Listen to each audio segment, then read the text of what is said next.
Keep PDF form data, confirm. Okay, so then this is the offer. You can see that I just put in anybody's name here. It's a $1 million cash offer, so a pretty good deal. They want all the normal stuff. Now, I typed this offer up on my computer like you normally do. There are ways to take the blank and put it into DocuSign and type it all up in there. I find it's much easier to just do it the way that I've always done it. So everything else here is normal. This is a side note from this tutorial, but since we're all going to be doing things a little bit differently now, I did put a caveat in here that you may want to consider using in the future. Buyer agrees to purchase the home based on a virtual FaceTime showing provided by the buyer's agent. Buyer agrees to hold harmless buyer's agent, seller, and seller's agent in the event sale does not close due to factors not shown during the virtual showing. Like if they do a home inspection, which home inspectors are non-essential, we won't get into all that, but the appraiser comes up with something that you didn't show them. This protects you. So just a side note.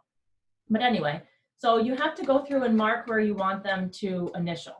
So over here on the left-hand side, you just click on initial. Just click it and it'll come with you. And you can click it and drop it right there. So all I'm doing is scrolling to where I know the places are that need to be initialed. Click and click. I'm not dragging it. You can drag it, but you just can click and click. Now, this one's a little bit too big. See how that overlaps right there? So all you're going to do is just drag that down and then make it fit a little bit nicer. Okay? And then signature, sign, and date signed. Do not witness it as yourself. Okay? DocuSign is the witness, so you don't need the witness signature there. I know some lenders, they really want us to have the witness. You're not actually witnessing them signing it. Okay, DocuSign is the witness, so don't do anything with that. And then all you have to do is go down here to the bottom corner where it says next. My cursor is in the lower right. Click next. So now it's going to give you the opportunity to call it whatever you want. So by default, it'll say, please DocuSign webinar, and then whatever you call the file. So I called it webinar PO buyer to seller. I usually change that just so my clients don't see that, because the email will come from you, but it'll say DocuSign. So then you would just say seller, whatever you want to call it, however you normally send it. Purchase offer, seller 1 to buyer 1. And then you can enter the message. So, hi, buyer, attached, whatever you want to say. Please find the purchase contract for your review and signature. Call me if you have any questions, that sort of thing. And then just click send. And then it's sent. Now, they get an email that says, Brittany Matat wants you to sign something. So now I'm going to sign it so let's pretend for a minute I'm a buyer. Okay, so I'm the buyer, I've got the email, and I'm going to click sign. This is what your client is going to see. Okay, it'll say, please review the documents below. And you click, the client clicks continue. The start line is right here, so they have to scroll through the whole thing. See where it says initials? They just have to click there.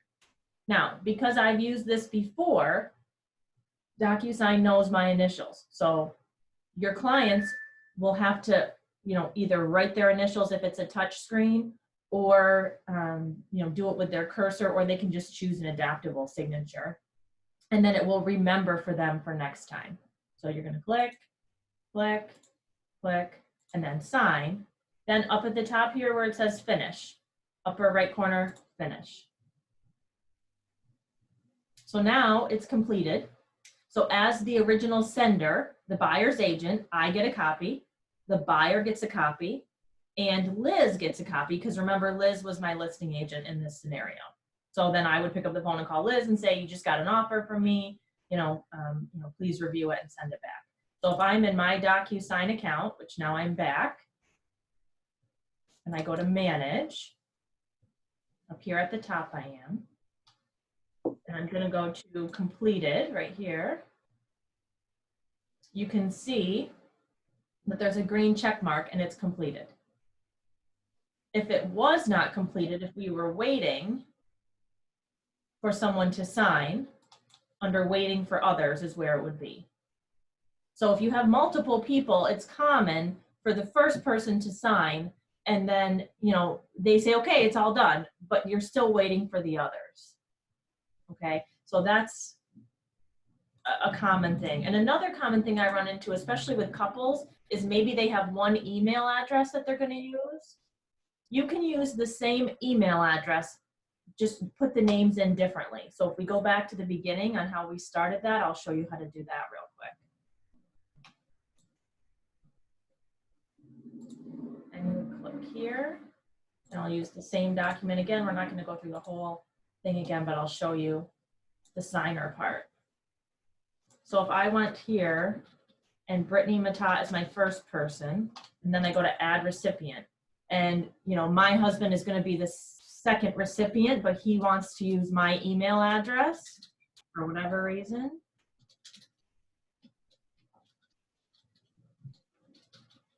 I can put that in again, okay? So then we're both going to get the same email at the same time. This feature here I use often as well, set signing order. So if you have both sides of the transaction and you want your buyer to sign the addendum first and then your seller sign it, click set signing order. And then it will go to client 1. And when client 1 has completed it, it will go to client 2 automatically. You don't have to do anything. And then when it's all done, it's back to you.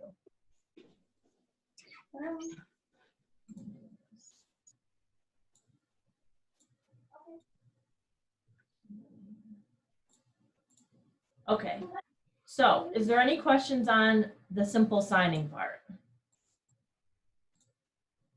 If you have a question, type it in the box, or you can unmute yourself if you don't know how to, if you can't see the chat box. Okay, so hearing no questions, seeing no questions, I'm going to move on. If you have a question, feel free to type it in, okay? So now that we've done just a plain old simple signing, then the next thing that you can do, get out of all of this, is a little bit more advanced feature under templates. So templates are handy when you're using the same forms over and over again, okay? So one that I set up yesterday, and I'm just up at the top here, and I go to templates, is the property condition disclosure statement, okay? So if I go here, and I just go to edit, actually, let me show you how to do it right from the beginning. Scratch that. This program has an app too. If you've just started using it and you don't have the app is very easy to use, and you can email on signed documents right from the app. It's very handy. So if I'm going to create a brand new template, I'm going to go here, create template. And I'll show you how I did the PCD. So upload files, PCD blank, open. So this is just a blank property condition disclosure statement.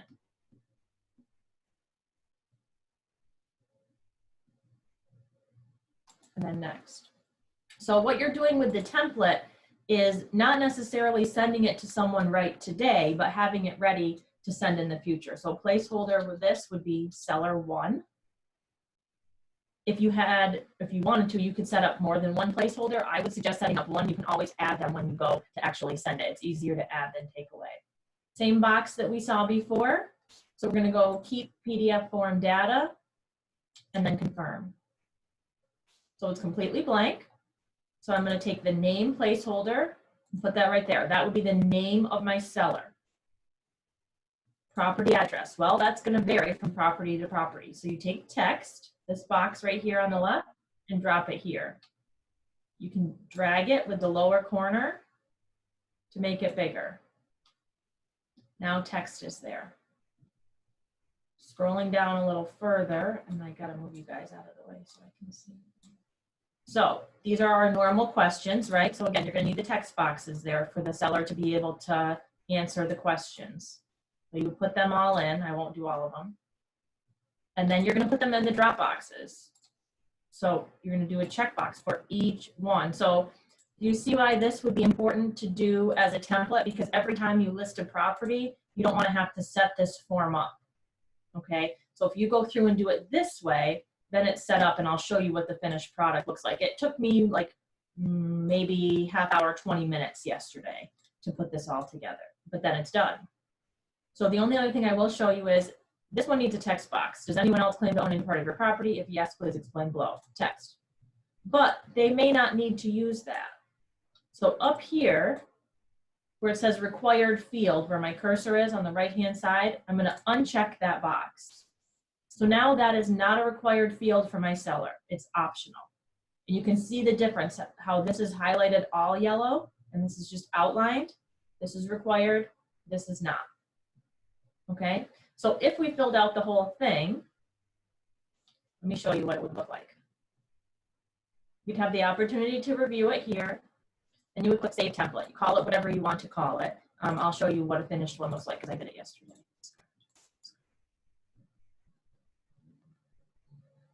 So finished is right here.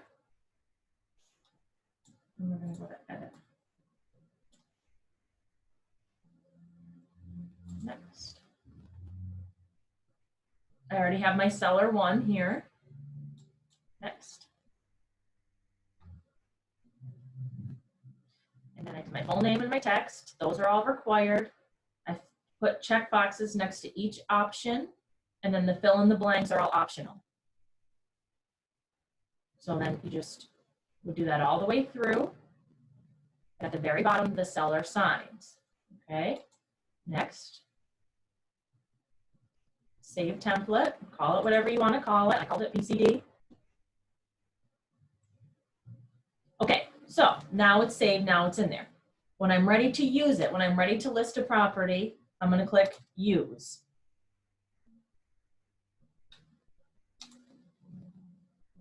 Now it's ready for me to type in my seller's name. Again, for demonstration purposes, I'm going to use myself. If you had more than one seller, you would just type Add Recipient. And you can X, if you don't need that second person, you can X them out.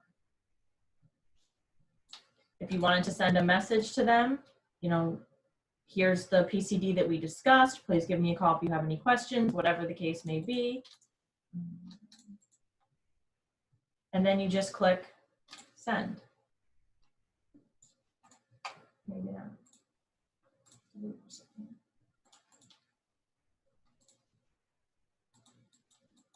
That's why I said it's easier to add than it is to take away, because it did this yesterday too. Let me go back.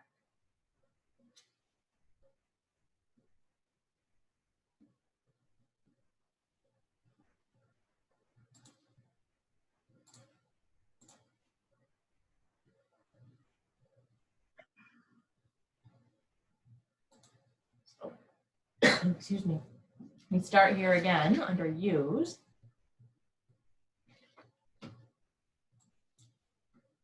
Okay, so Liz has a question. If there's a second seller, can you add signature field on the template? Yes. So if you have a second seller, instead of clicking the Use button, and I'll go back here real quick to show you, you would click Edit.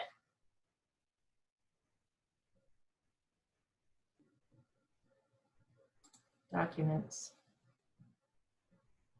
Next, placeholders. Next, fields.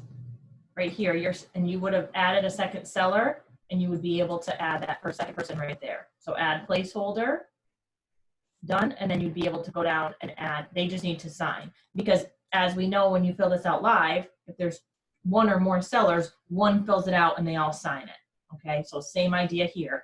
The second person doesn't have to go through and check every box again. It's just like what it's like in person. So let's just start right from the top with using it. Does that answer your question, Liz? So then you're just gonna, my templates, I'm ready to list the property, Use.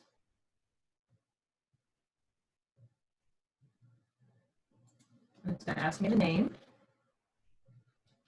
And that's me, because I'm pretending to be the seller. You wouldn't actually send it to yourself as the listing agent, okay? Just so everybody's clear on that. Pretend I'm the seller. So then I would click Send, and it's that easy. And my phone just went off saying that I had something to sign. So if I'm the seller, this is my view. Sign now.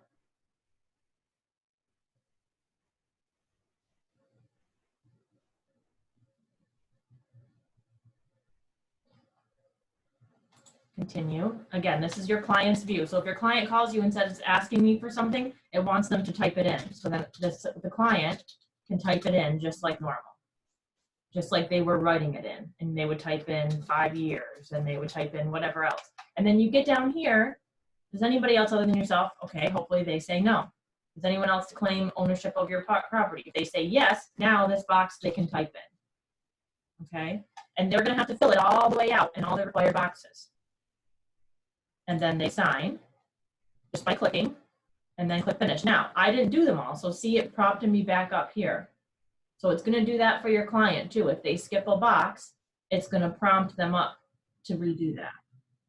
Okay? When it's all done, they get a copy and you get a copy. Because we all know how to fill this out, I'm not going to sit here and do it for you because everybody knows how to do it. Are there any questions on that? You can unmute yourself or type it in the chat box.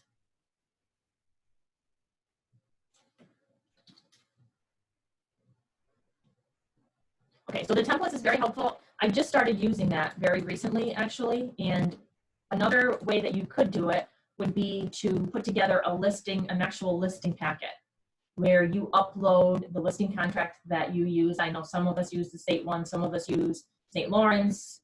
Those of you that are on from Jeff Lewis, you know, some of us have our own in our office.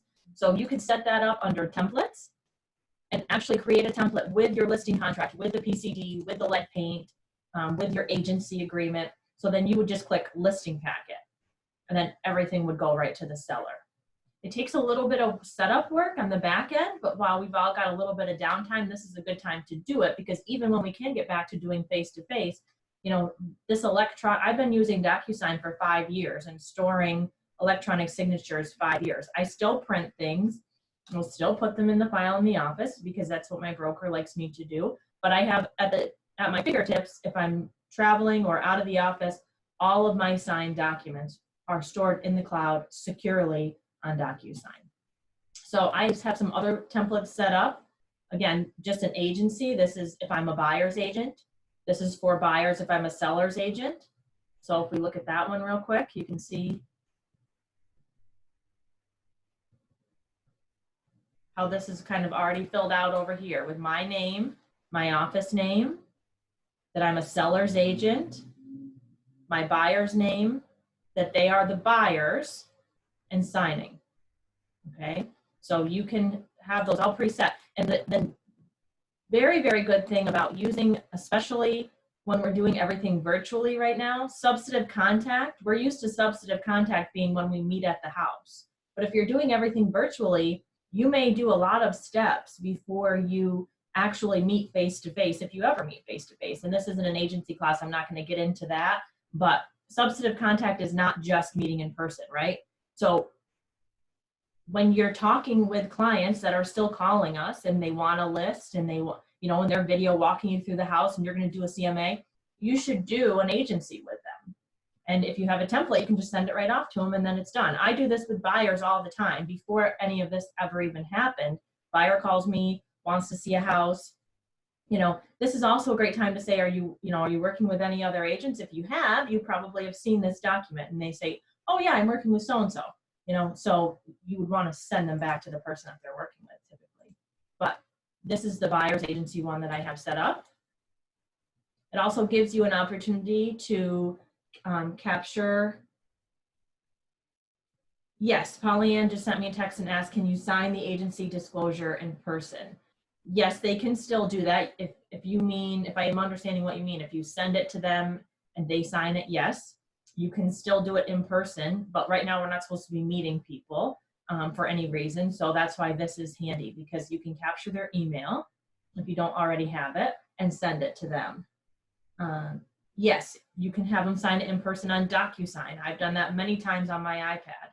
So if somebody calls, they want to see a property, you know, you don't ask a lot of questions, you just set up the showing and you take them. When I get there, I most likely will not have the paper. It will be already all typed in. I just show them this is the electronic. If you provide me your email, I'll email you a copy right now.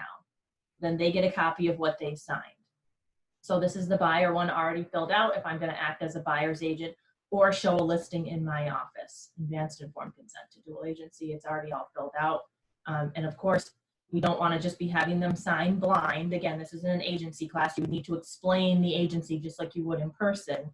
But this is an opportunity for both you and your client to have electronic records of all your agency disclosures. So talk to your broker about their policy on that. If they're still going to want you to print them and put them in the office, that's up to your broker. But this is a good way for you to have copies of everything and protect yourself. Somehow I lost my chat box, so hold on a second, guys.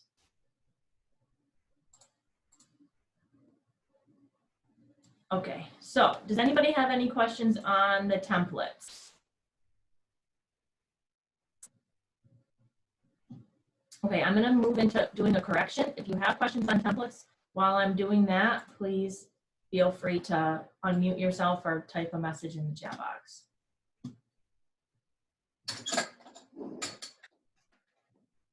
Okay, so when we first got on, Gail asked if we were going to cover corrections, and I didn't originally have that plan, but we can throw that together real quick. So what happens if you have a document and you send it out for signature and then something needs to be corrected? Okay, let's say it's a purchase contract, and I'll pull one of my old ones up here that's already closed. What do I have that I can just pull up? Let's see.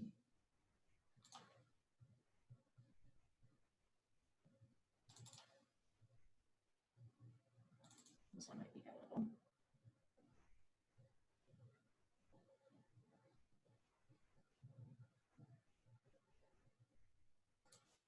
So if you type up the offer and you send it to your buyer, and your buyer says, oh, well, I've decided that I don't want to do a home inspection, you know, take that out. So you can actually go in and correct that envelope. Okay, so if I'm just going to throw this together, let me just do this. You would have them sign in all 4 places. For the instance of time, I'm going to do it this way. So I say sign now, okay, send it to the buyer. Buyer gets it, and buyer says, oh, you know what, I've decided I don't want to do a home inspection. So then you, as the person that sent it, you can actually just change the document in whatever you're using, PDF or Microsoft Word. And then for some reason this keeps logging me out, but you go to the envelope, and I'll show you how to do that when we get there. So nobody's signed anything yet. At this point, there just needs to be a change made. And this can be maybe if the email address gets typed wrong, sometimes that happens to me, or if there's a change, maybe the buyers decided they want to change the amount they want to offer. Maybe, you know, I forgot to add something, you know, everybody makes mistakes. So you would go to manage up here at the top, then you would click on waiting for others.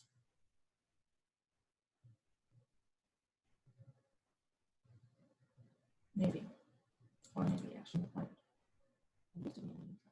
Okay, so over here on the right hand side where it says sign, if you click on that little down arrow and go to correct, I can then make real-time changes. So I can take this document right out, I can delete it, and I can add a different one. That's, I mean, that's happened before. If I meant to upload the counteroffer, but instead I uploaded the purchase contract, you can fix that. So then you just go in, exit out, upload the correct document, go to next, and you can, and here would be where you could change the names. So if the document was right, but the name was wrong, maybe I misspelled the name by mistake, then you can make that correction and go to next. You can, if you put the thing in the wrong place, you can put it in the right place. See, she DocuSigned this way back in 2017. So then you could put the signature where it needs to go, and it's going to update it in real time for the person that receives it. Okay, so if they get the wrong one first, they're going to get the right one. The only caveat to correcting is if they get the wrong one and they sign the wrong one before you can correct it, you can't go back and correct once they've signed. Okay, you can void it, and I'll show you how to do that, and send another one, but you can't actually go all the way. Once I sign it, then the document's completed and it can't be corrected at that point. Okay. I don't know where Gail went, if she's still on here or not, but does anybody have any questions on the correcting?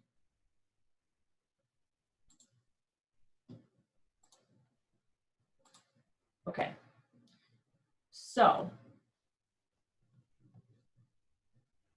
okay, Gail just sent me a message. Is there any way to cross things out? Yes, I can show you how to do that. So if you have a completed, for those of you that like to do changes like by crossing something out and initialing it, here's how you do that. Let me find a completed offer here.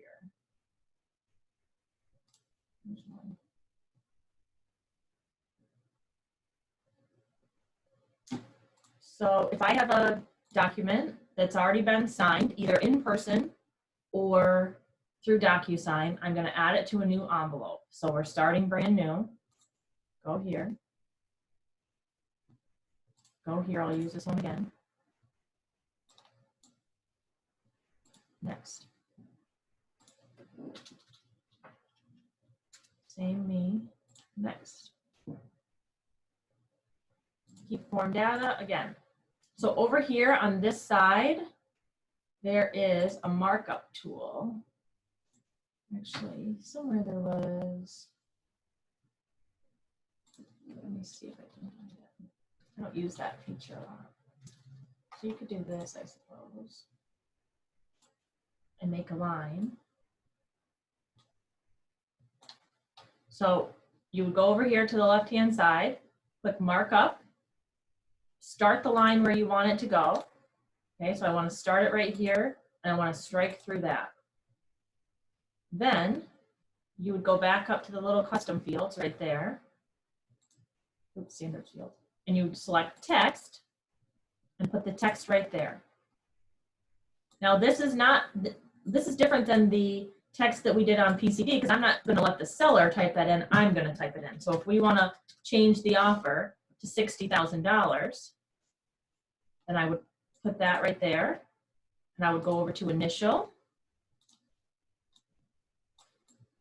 and then my seller initials right next to the change.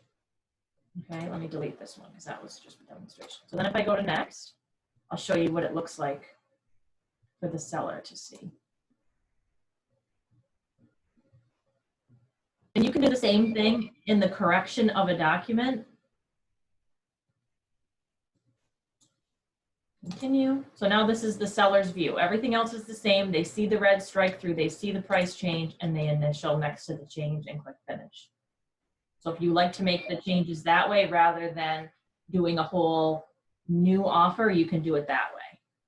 So I hope that answers your question, Gail. If not, retext me or unmute yourself and ask me again. So then you click finish.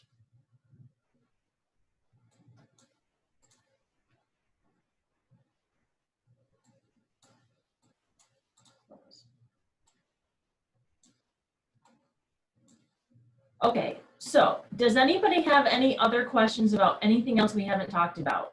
You can unmute yourself, or you can send me a text or type it in the chat.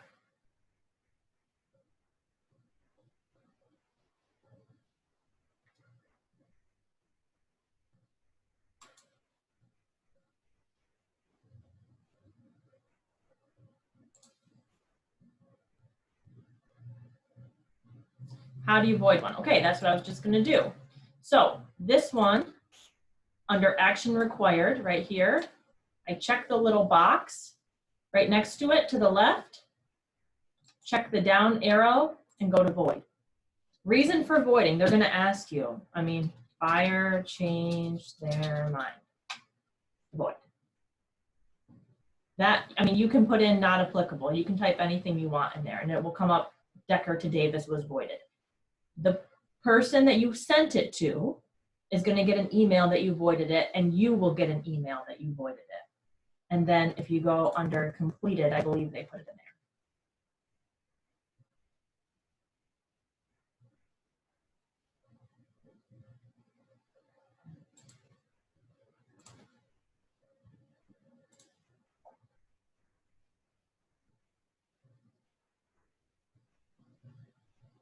there. Maybe not. The only other thing that I have Let's see if there was anything else in templates that was interesting. I do have the lead paint in templates. So it's same idea as the PCD, you know, set it up ahead of time, and then you don't have to worry about it going forward. Seller one, and I set myself up as the listing agent. So I'll go through this. You can see what it's like to set up 2 people. So the seller is going to have to choose these boxes, okay? Listing agent initials here, that's me, seller, and then the listing agent.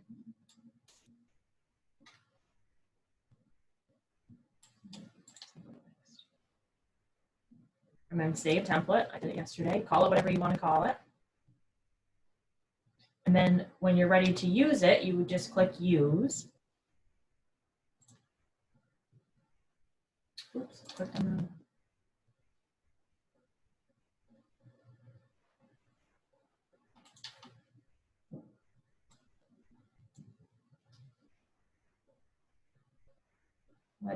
use.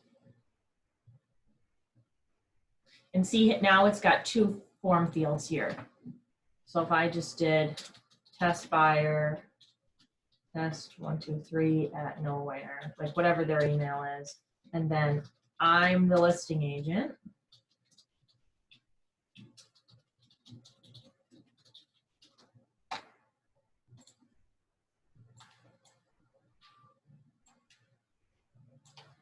Keep losing my buttons here, and then send. It's going to give me an authentication error for the first person. See, email address. So that will automatically bounce right back to you. And then as a listing agent, you can sign it. But if you do see this, this means you put the address incorrectly. So this is the perfect opportunity. So what do? You go to correct. And you look back at your notes or your text or call your client, whatever you need to do to make sure that you get that address correct. And then when you actually type it in correctly, you go to next, and it's going to resend.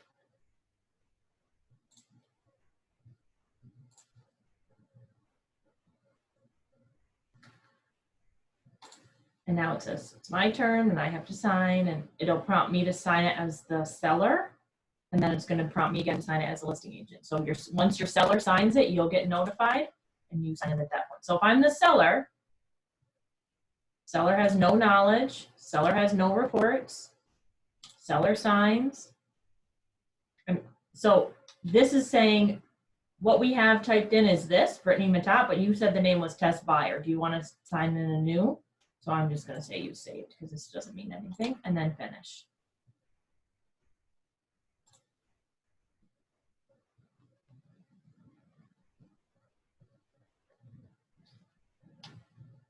And then while this pops up, if anybody has any other questions, please feel free to text or put it in the group chat or unmute yourself.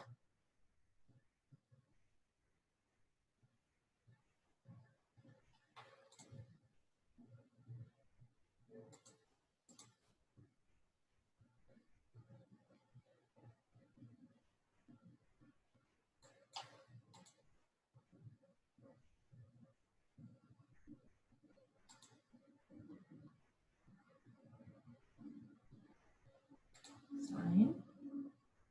So now this is me as the listing agent. And I'm just going to go to continue. I acknowledge that I inform my seller, and then I signed it with my signature and finish. And then everybody gets emailed a copy that has signed it. Okay. And then from there, you can upload it to the MLS or print it off, put it in the file, whatever your broker instructs you to do. Okay. So any other questions on anything at all that we didn't cover?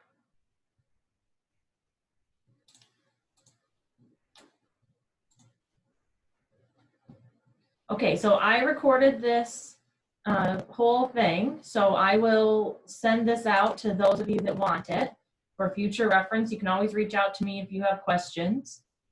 And then, you know, we'll go from there. But hopefully this gets you started. It's a pretty easy program. You really can't hurt it. But I've been using it for many years and been very happy with it. So hopefully it works for you guys too. And in the meantime, stay healthy and wait, hold on. My office uses, no, it doesn't matter what you use.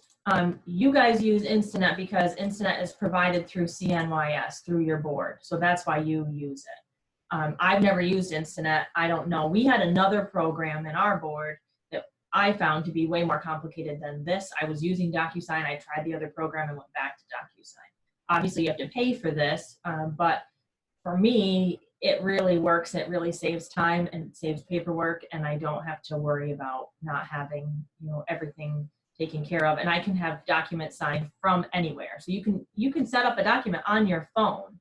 If you have the addendum on your phone, like let's say Gail and I are in a co-broke and she emails me the document after her buyer has done it.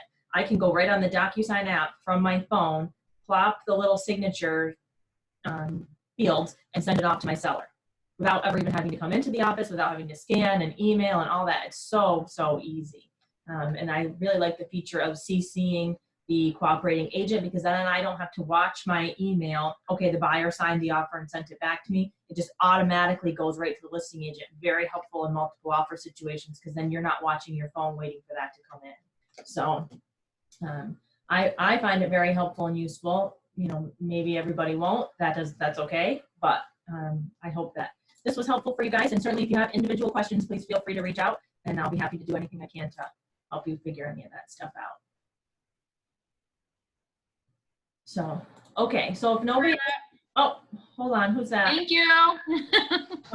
You're welcome. You're welcome. So if anybody has any questions, reach out. Otherwise, go enjoy the rest of your day, guys, and stay safe and stay away from the public. Okay. Bye.